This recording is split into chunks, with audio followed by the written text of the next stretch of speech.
Người phụ nữ kia đã đưa chồng mình và mẹ chồng vào tù. Còn giờ đây, anh trai của người đàn ông lại đến nhà gây rối. Sao cô ấy lại không có mặt? Em gái đang trong tháng ở cữ, không tiện ra gặp người. Bọn tôi là bố mẹ, có thể hoàn toàn thay nó quyết định.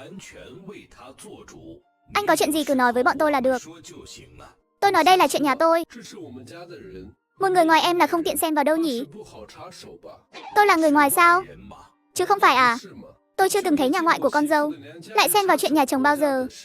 Nhà ngoại nào hiểu chuyện một chút thì chẳng bao giờ nhúng tay vào chuyện nhà chồng đâu. Cố Tâm Vĩ khóe miệng giật giật. Mà cả nhà này cứ mặt dày xé tóc ra. Đúng là một người kỳ lạ hơn người kia. Anh có quên không? Phan Hồng là rể ở rể nhà tôi. Theo cách nói của anh, nhà họ Phú mới là nhà chồng của Phan Hồng, còn nhà họ Phan là nhà ngoại của cậu ấy. Chuyện nhà chồng chúng tôi, em là nhà ngoại các anh không tiện xen vào đâu nhỉ?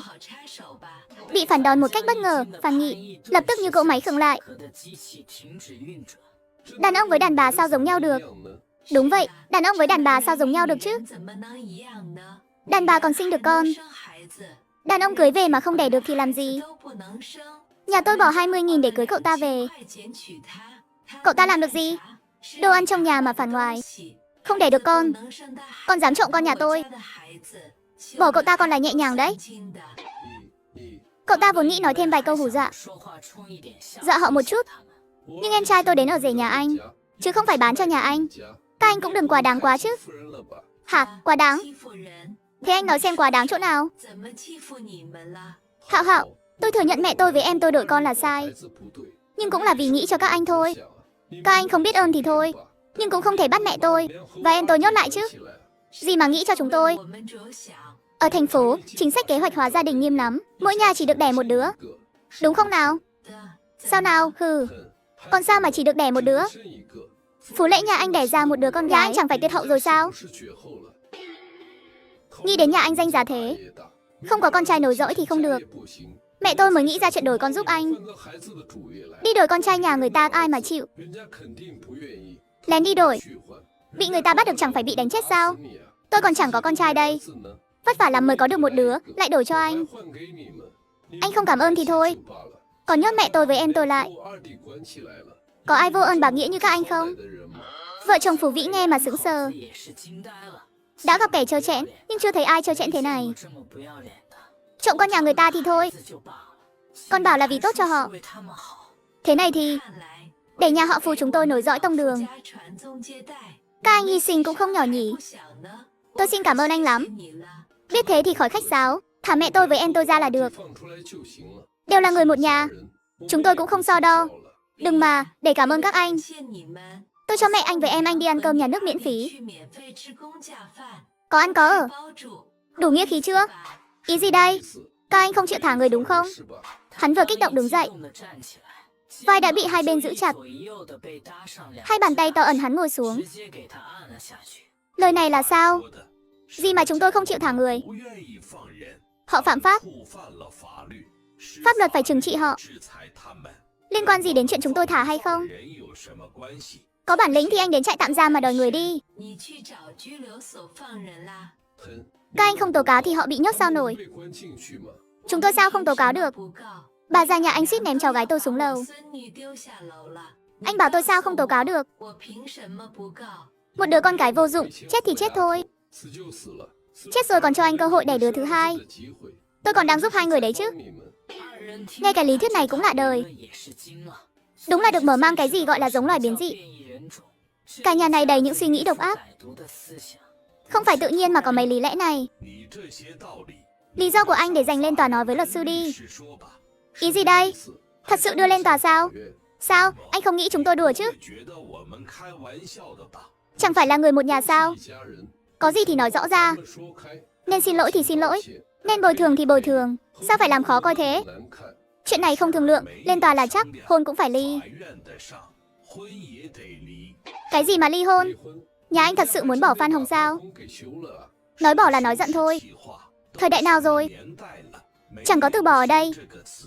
Hai người họ không hợp, chia tay em đẹp. Ly hôn là tốt cho cả hai. Ly hôn sao mà tốt được? Lại còn tốt cho cả hai. Tôi thấy chẳng tốt cho ai mới đúng. Cậu ta, một thằng rể ở rể bị đuổi về nhà. Chẳng phải người ta cười chết sao?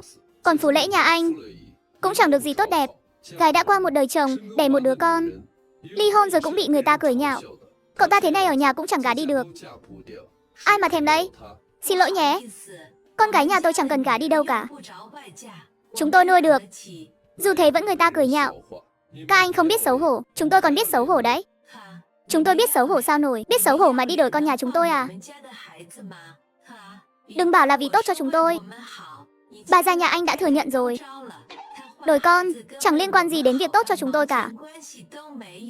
Bà ta chỉ muốn cháu trai nhà anh đến chiếm tài sản nhà chúng tôi thôi.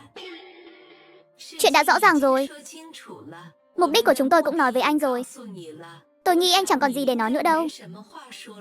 Chưa bàn bạc xong, tôi ra sao được? Mẹ tôi với em tôi. Mẹ anh với em anh không ở đây. Anh lên trại tạm giam mà tìm, tôi biết rồi. Các anh đừng vì một đứa con gái vô dụng mà làm quan hệ hai nhà căng thẳng thế này. Dù sao thì thả họ ra trước đi. Sắp Tết rồi, không thể nào. Nhìn anh là biết. Cả nhà anh lòng dạ đen tối hết chỗ nói. Đến giờ vẫn không biết mình sai ở đâu. Tôi nói rõ luôn. Tôi sẽ bỏ tiền thuê luật sư giỏi nhất để hai người đó ngồi tù. Ngồi càng lâu càng tốt. Đuổi hắn ra ngoài. Không đợi Phan Nghị nói hết, Trương Phương Phương trực tiếp sai bảo vệ ra tay. Đuổi Phan Nghị ra ngoài. Phan Nghị cao to vạm vỡ, sức cũng không nhỏ. Ba người đánh nhau ngay giữa phòng khách. Trong lúc Phan Nghị bận đối phó hai bảo vệ, Phú Tây Vĩ bước tới, đá một phát vào chân hắn. Phan Nghị lập tức quỳ xuống đất. Hai bảo vệ khống chế hoàn toàn Phan Nghị, quăng hắn ra ngoài. Cứ có bố mẹ ngang ngược như các anh, Phú Lễ cả đời đừng mong ngẩng đầu lên nổi. Tôi nhổ vào, cứ giữ cậu ta ở nhà làm gái ấy đi. Nhà họ Phan chúng tôi cũng chẳng cần. Đến giờ vẫn còn cứng miệng. Quả nhiên cả nhà này chẳng có ai ra gì. Dì à, cháu biết mẹ cháu với em cháu sai rồi. Cháu thật không ngờ họ lại làm chuyện kỳ cục thế này. Nếu biết trước, cháu chắc chắn sẽ ngăn họ. Con cháu, mau đi đi. Con cái con lứa. Dì không gọi bảo vệ đâu. Cháu tự ra ngoài nhé. Sau đó, Phan Tiểu Hoa lấy lá thư Phan Hồng viết ra. Đây là thư anh hai cháu viết cho chị dâu. Nhờ chú Di chuyển dùng nhé. Cảm ơn ạ. Phan Tiểu Hoa đặt thư xuống rồi chạy mất. Không cho họ cơ hội từ chối đâu. Sao chị cũng ra đây rồi?